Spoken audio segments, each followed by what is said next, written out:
It's pretty amazing to see so many of you. My name is Heiko.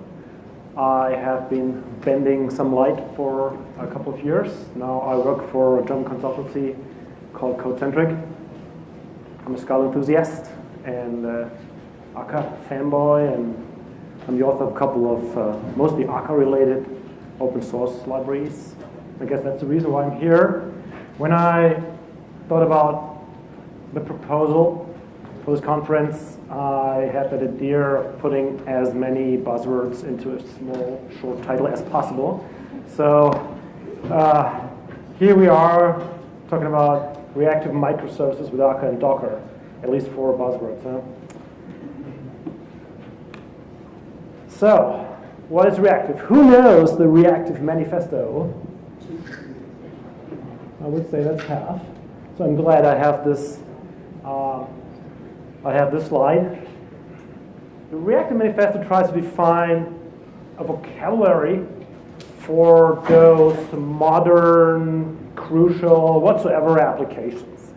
And the main trait, the main goal of a reactive system, which is described in the manifesto, is responsive, which means a system should respond in a timely manner under all circumstances, if possible at all. And there are 2 main traits which enable responsiveness. That's elastic and resilient. Elastic means to stay responsive under varying workload, and resilient means to remain responsive in the face of failure. Okay? And the 4th trait, which is described message-driven, is just a means, a possibility how to implement those other traits. The Reactive Manifesto has been written by different people and has been signed by more than 10,000, I think. But some still say it's the Akka Manifesto because it's a perfect fit. So I highly recommend reading it. It's not long, it's a 5-minute read, and after that you already have this vocabulary. So what's a microservice? I don't want to bore you, just a very quick definition. For me, a microservice is something that does one thing and does it well. It's Unix philosophy, right? And it has to act autonomously, so it has to be able, even if it is collaborating with other services, to work if those services are not available, which means it has to own its own data. The question is, how does it get the data it needs from the other services? We'll talk about that later. For me, the size does not matter, at least not size in terms of disk, heap, CPU, etc. So, reactive microservices, great. Of course, I already mentioned microservices need to collaborate, and I have taken the following quote from that book from Jonas Bonaire. I highly recommend, not only, but also because it's short. One microservice is no microservice. They come in systems. Well, actually, this is a quote that has been stolen from, who knows that? Carl Hewitt. One actor is no actor. They come in systems. And that also has been stolen from somebody else. Anyway, so microservices need to collaborate, and at least for reactive microservices, it is pretty clear that this collaboration has to happen via asynchronous communication. Asynchrony allows for isolation, and that enables autonomy. Okay, so it would be pretty bad if service A calls service B and waits for the response, because if that doesn't come, it cannot fulfill its purpose. Okay, so you get a decoupling in time, you get containment of failure, which you get from asynchrony. The sender communicates in a fire and forget manner and doesn't have to wait for a response. One thing I want to stress here is that a microservice should not access another one synchronously from within its API, from within its request response cycle, because that breaks autonomy. If the other service is down, the service is down too. It cannot respond to requests. So I will later show you how those services could collaborate in a better way that does not break autonomy and that keeps up resiliency.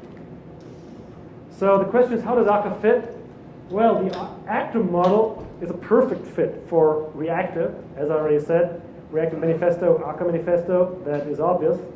But apart from that, there are many high-level modules, not the Akka actor core module, but Akka cluster tools, Akka cluster sharding, distributed data, Akka persistence, high-level modules that enable you to use a couple of really powerful abstractions to implement your services. And of course, Akka HTTP, which has been added to Akka just a couple of months ago. It's the successor of the Spray project. And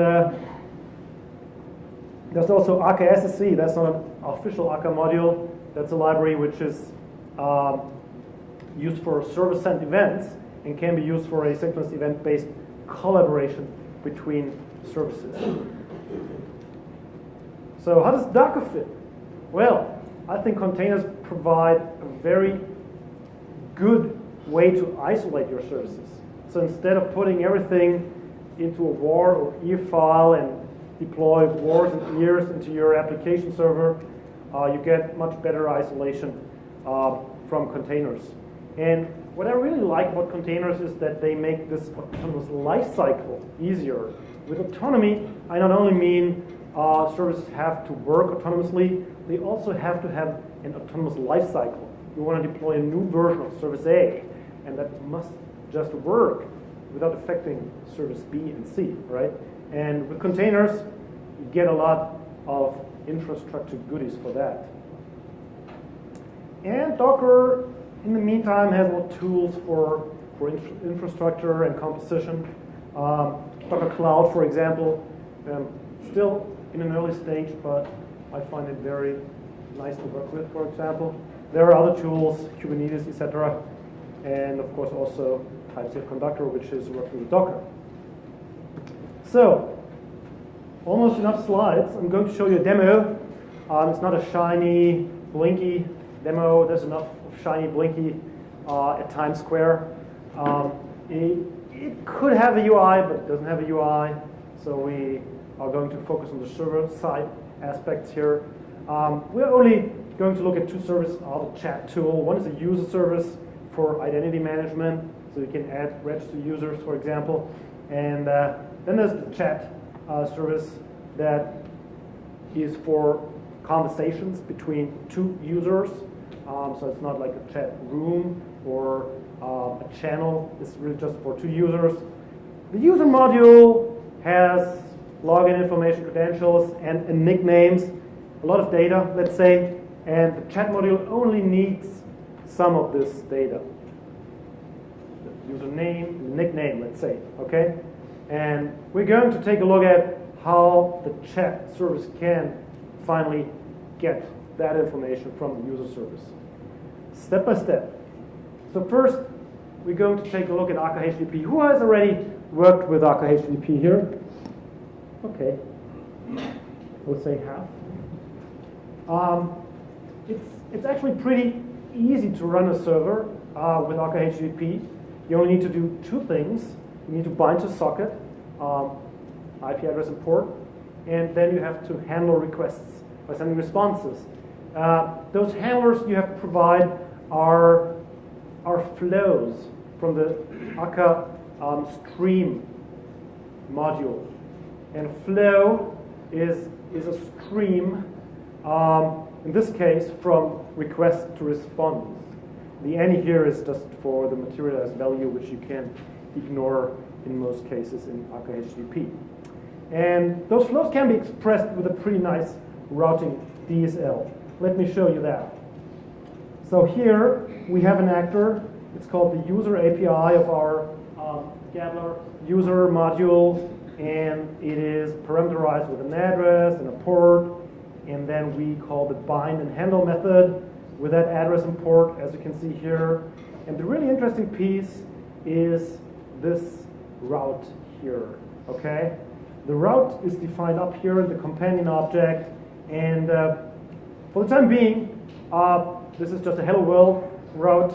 As you can see here, we are using the directives, the routing DSL, to first match on the root path. We have the path / directive here.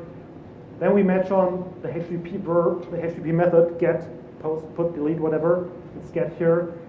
So whenever somebody sends a get to the root path, we complete the request with hello world, which is a string. Okay, let's just see how this is working in action.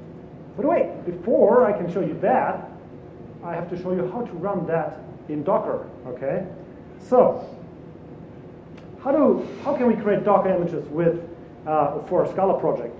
Well, there's the SBT native packager plugin.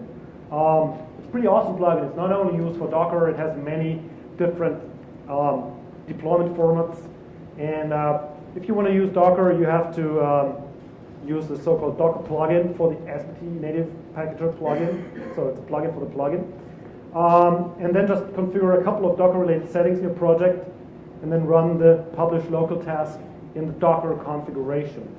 So let me show you what you have to define in your project. So the interesting line is line number 2 here. You need to import. Oh, you cannot see the things. Oh, it doesn't matter in this case. So you have to add the SBT native packager plugin, and then you have to specify some settings, as you can see here. Daemon user, maintain version Docker, Docker base image. I think this is really interesting, which is your base image, in this case, Java 8. Makes a lot of sense, I think, and so on. And then you're essentially almost ready to go in your root, build SBT here. Okay, you don't want to open. That's not nice. Here we are. In your root build SBT, where you define the various sub-modules, sub-projects, you add the Docker plugin to your user project, or also to the chat project. That's all you have to do to configure, and then you can, as I said, run this docker.publish local task, which will first create the jar and then send everything to the Docker daemon. And once this is done, you can take a look at the Docker images, and here you can see the Gabble user that has just been created. In order to run that, you just have to know how to run Docker. I have a small script here, which essentially is prepared for the cluster mode for running multiple of those on my local machine. But yeah, what you have to do is you have to publish the HTTP port, which is exposed, and then just run this image. Let me do that.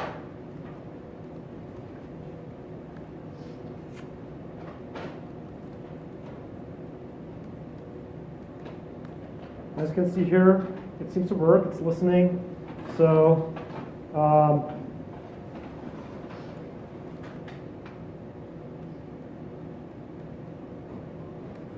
this one here, not found. That's not nice. Oh, it's user events. Sorry. So let me go for users. That's the endpoint I have. Oh, no. Also, it's the root path, right? Hello world. Yeah. Now it's working. Down there. I hope you believe me.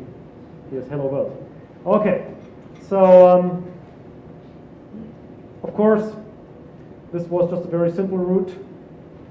Let's move on and see how we can complete the user API. The user API, and I don't want to really dive into details here, just give you a very quick overview of the directives you would use. So first we match on the path prefix users. If that's it, we complete the request by asking the user repository, that's an actor that is as a repository, the repository, responsible for the user's domain objects. So we ask it to get the users, and we map the response to the user's message, which is defined as a final case class users with a set of user.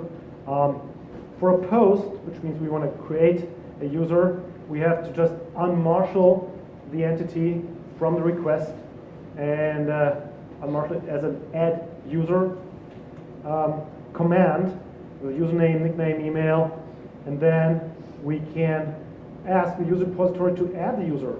Now this time it's a little more complex because we can get back to different kinds of successful responses. So when it's username taken, which is the not so happy path, or user added as an event signaling, okay, it has worked. And we complete the request with a conflict if the username has already been taken or with a created if it was successful. And so on. I don't want to dive into details here. Basically, we are just communicating with an actor within the same actor system here. And let me just quickly run that.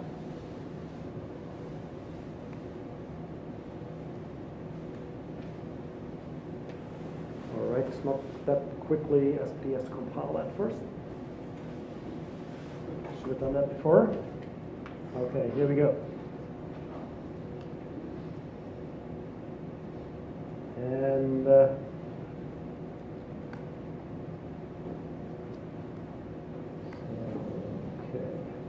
Now if we ask for the users like before, we get back an empty array because we haven't any users yet. So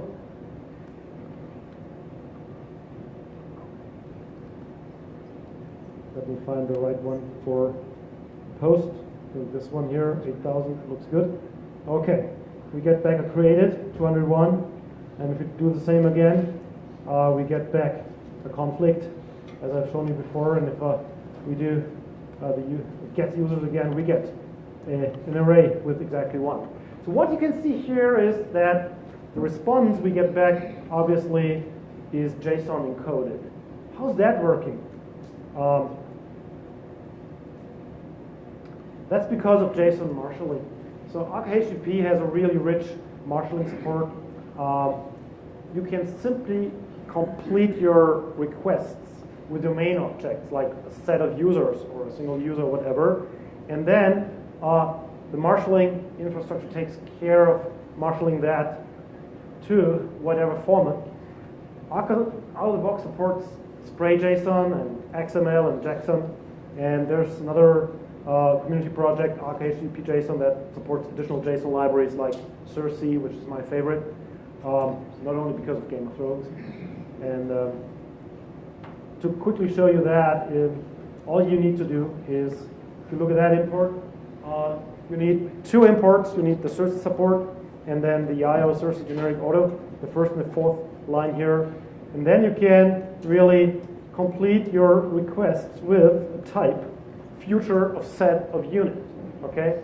That's marshaled to a array of JSON where each element array is a user, and each user, which is a case class, is marshaled according to the case class fields. All right, so we have a lot of things in place for writing HTTP APIs for our microservices. What if it comes to persistence? Well, Akka persistence is a way to not store arbitrary data in databases, but instead to persist and recover actor state. And Akka persistence is based on event sourcing. So in a nutshell, very quickly, in event sourcing, your actor receives a command, which is a message. It then validates it. For example, if you try to add a user with the same username like some other user, that's not a valid command. If it's valid, you create an event and let the journal persist the API, the event. The journal is the database, okay? It's an abstraction in Akka persistence for the database. And after successful persistence, the event is applied to the actor's state. So you update the state of the actor. And if the actor has to be recreated, on the same node, on a different node. Those events are replayed. All the events are replayed. There's also snapshotting to avoid replaying bazillions of events. And therefore, the actor finally reaches the same state like before. We need that because if we restart this app, the user which we have added is lost.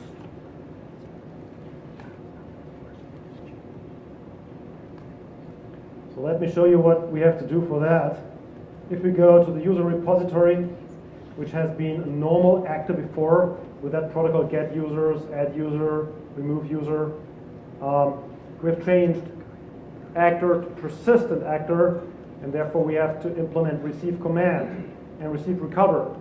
And for example here, add user is validated, so if we have already a user with that username, we don't persist anything, we just respond to the sender username taken. But in the other case, we call the handle add user method, and there we call this persist method, which is provided by this persistent actor trait, where we first create an event, and the persist method will invoke this handler once the journal gets back with the event.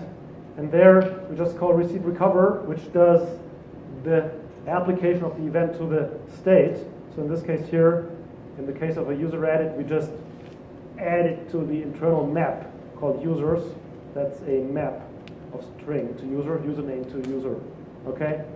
And it's important to not have any side effects in this receive recover. Those have to happen outside of the state handler. Okay, with those changes, we can, let me just publish that again, make the whole thing persistent.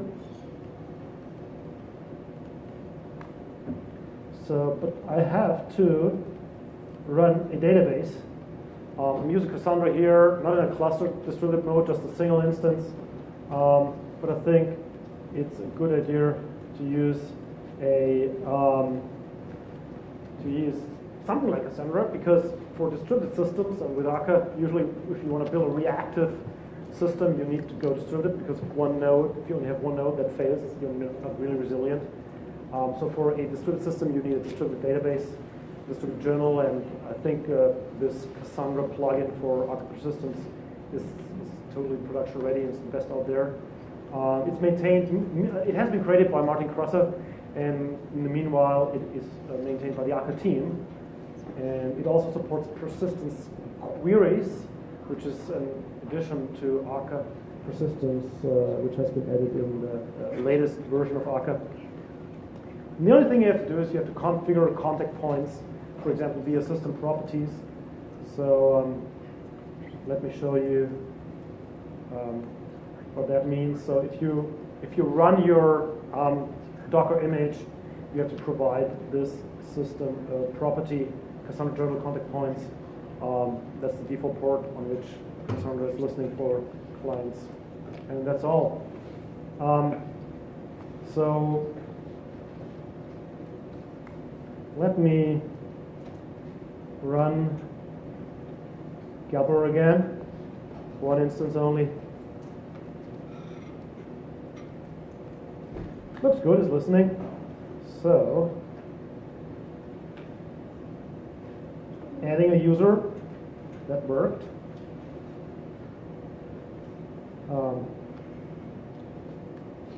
Okay, it's there. Now, if we remove this container,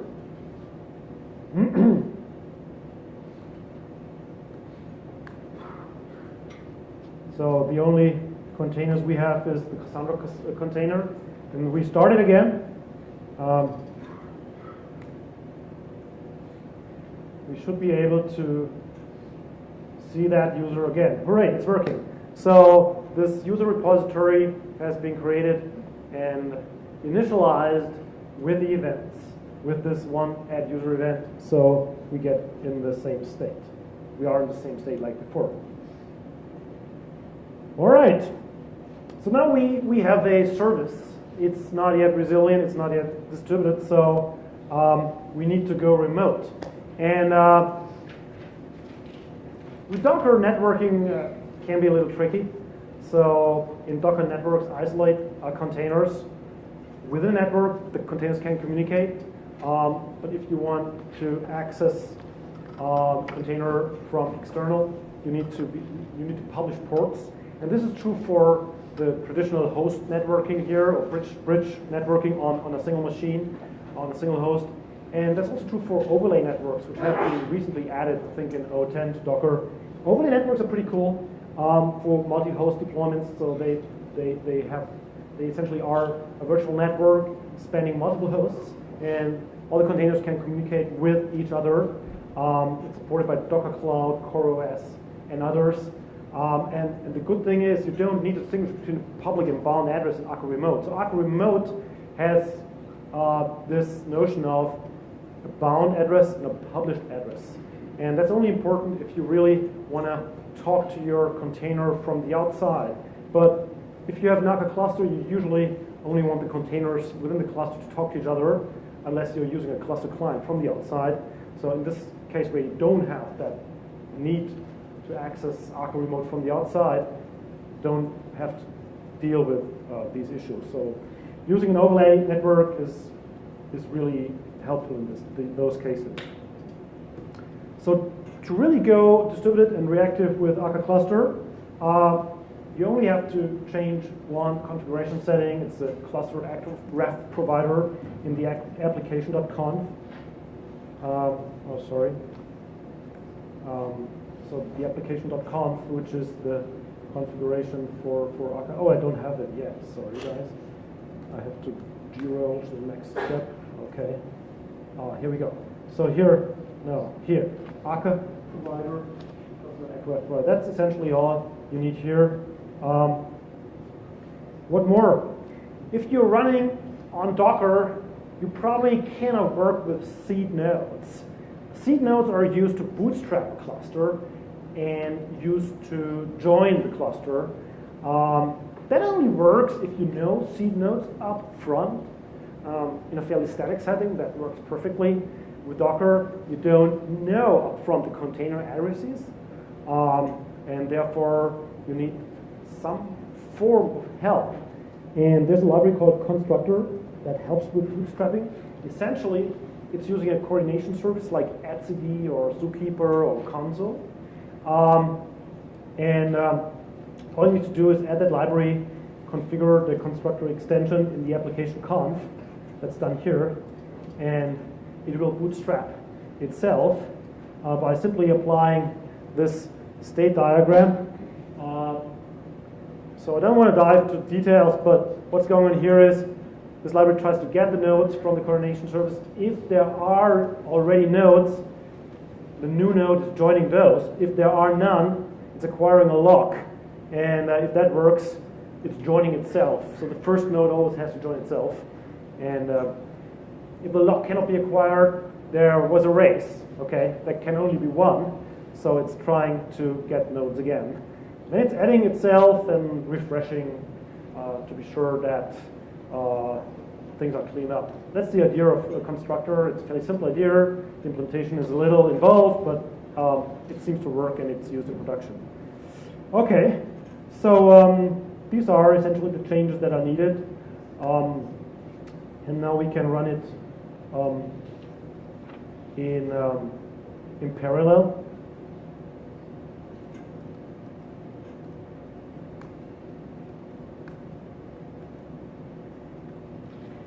One more thing, our user registry or repository, in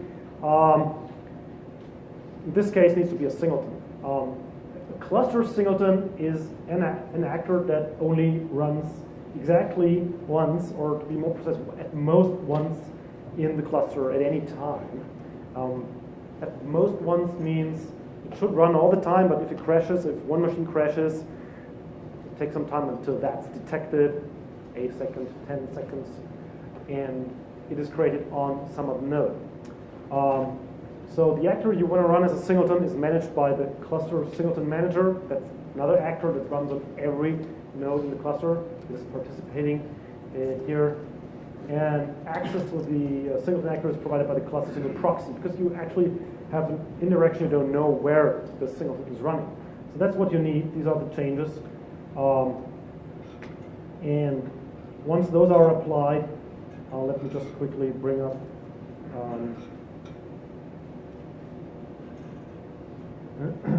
user app.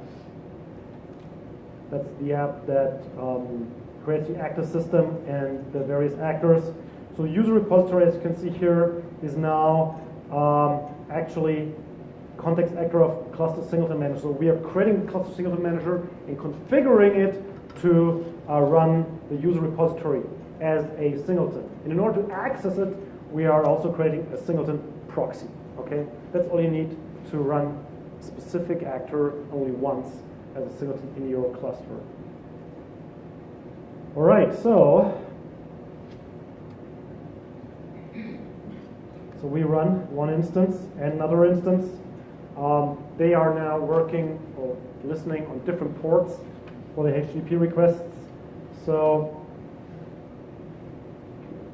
okay. That doesn't look bad.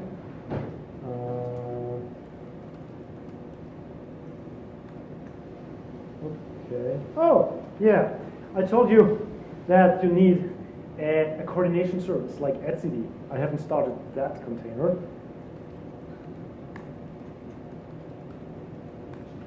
Okay, now we have etcd up and running, and I can do the same again.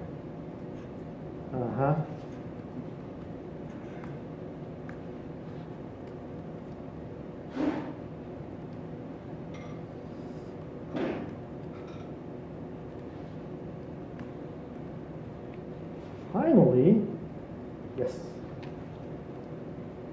Sorry for that. Okay, that looks good. Listening. So now let's start the second one. And okay, we are talking to the first node, which is listening on 8,000. And we can also talk to the second node, which is listening on 8001, and both give you the same result. And we can now even, so if you remember, we started the first node first. So the cluster singleton is always on the oldest node. We can kill that one. It is Gabler user 0. And we will still be able to see the user if we access the second node, because the singleton has been moved to the second node. So with these tools, we have a really powerful tools, really powerful abstractions to build reactive services. So I would say this is a reactive service, a single reactive service, because it is resilient, can be scaled to 2, 10, whatever nodes, and therefore it itself is reactive. But now let's talk about collaboration. And collaboration between services probably should happen via HTTP. Of course, you can employ any protocol you want. You could do database integration, but you don't want to do that in the microservices world. So ideally, you would use HTTP. And server-side events are an official specification supported by every reasonable browser. But we are not talking about browsers now. We're talking about clients, which are applications running Akka. So the communication between a client, just replace browser client, and the server works the following way. You do a GET from the client, and the server sends a response with that media type text event stream and keeps the response and the connection open, okay? And just pushes events down that connection. And the events are really simple text-based things with identifiers like event, and data, and also ID, which can be used to inform the client about the kind of event, like user added or user removed. These are just labels or tags, and the data can span multiple lines that could also be JSON encoded or whatever you need.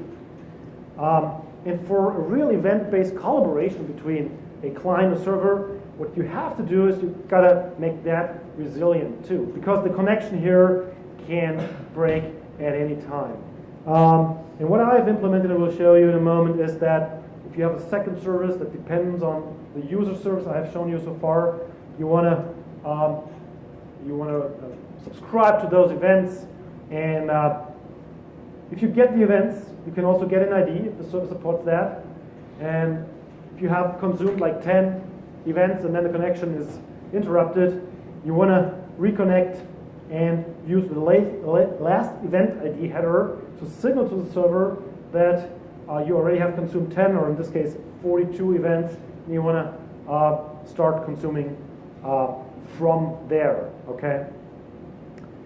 So, the final thing, publish user events via SSE.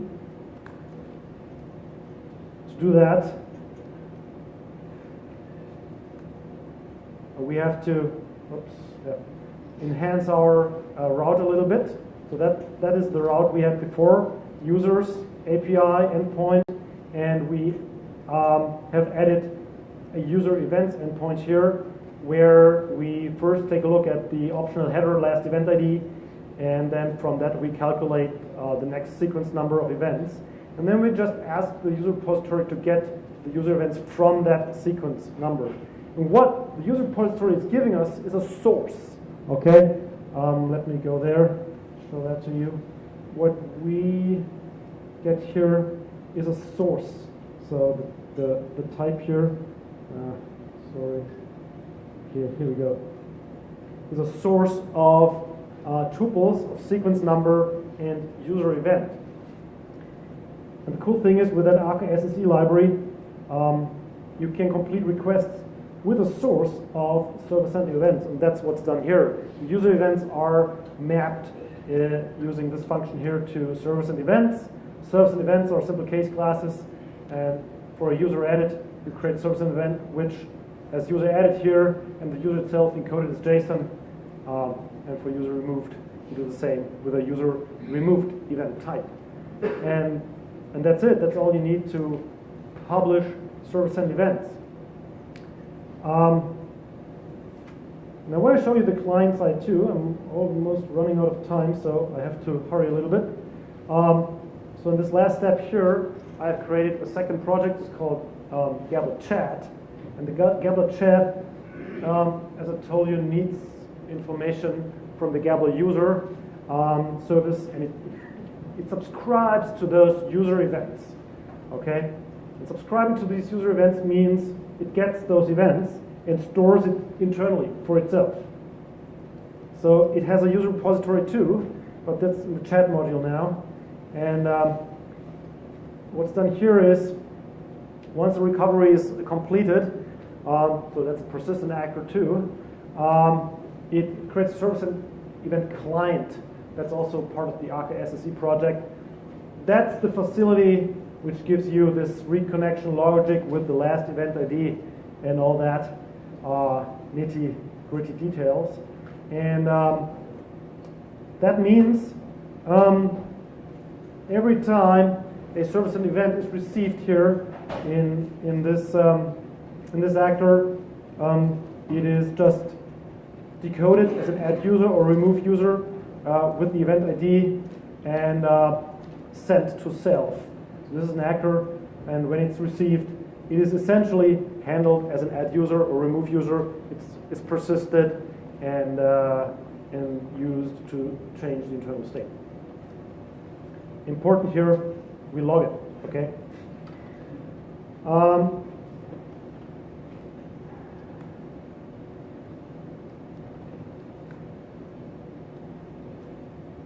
Let me just publish local again. Now we have to publish both modules.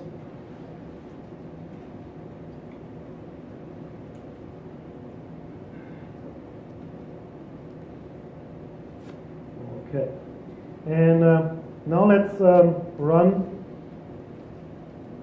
the user module. And what I wanted to show you is how to access those user events from curl first.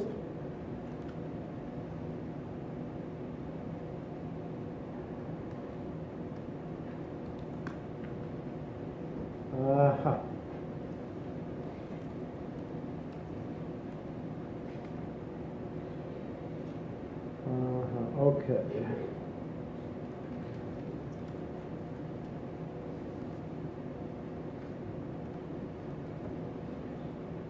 That was binary incompatibility. If you do event sourcing and you change your events, and that's what I did, you run into those issues. So you better use some abstraction to avoid that in production.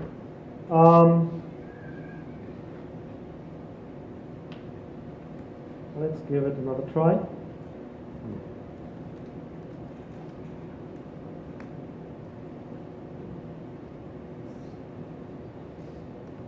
We're getting there.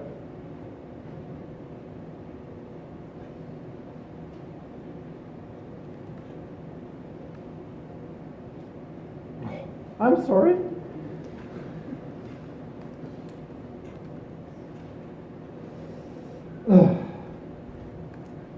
Okay, the sound is working. Ooh.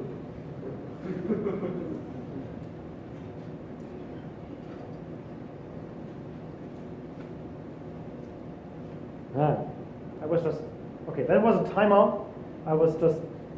Time of that is configured as only 250 milliseconds, and for the very first request, using the persistence query, it seems to take more than 250 milliseconds. So now we are, as you can see here, listening or subscribing to those events. There are no events yet. So let's add one. Curl, where's the addition? Okay, we added one. Let's add a second one. Okay, and again, user events. Okay, now you see those two events. They have been sent, and new events would be sent. So, last thing here to do, we want to run the chat service.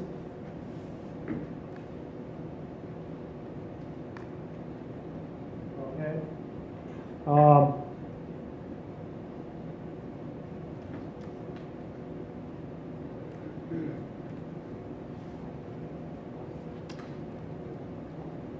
Chat service is listening on 8010. Okay, cool.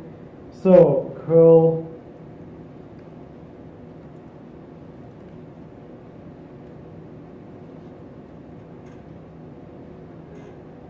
let's take this one. 8010 users.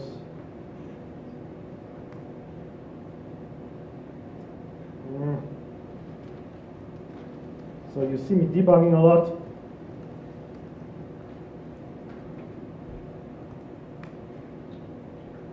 Okay, at least here in the log. Oh yeah, sorry. In this stage of the demo, I have not implemented a HTTP API at all for the chat service.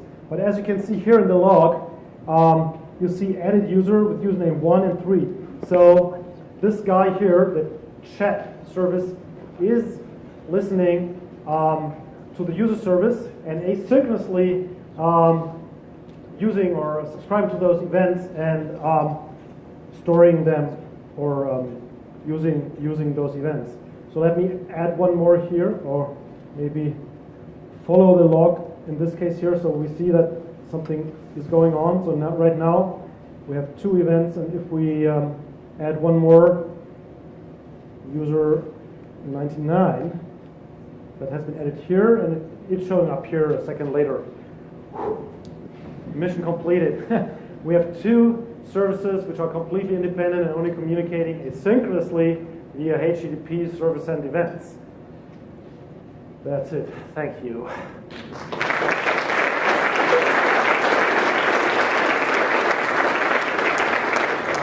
I'm happy to take one or two questions, and I'll be around, so you can ask more questions outside if you want. Are there any questions?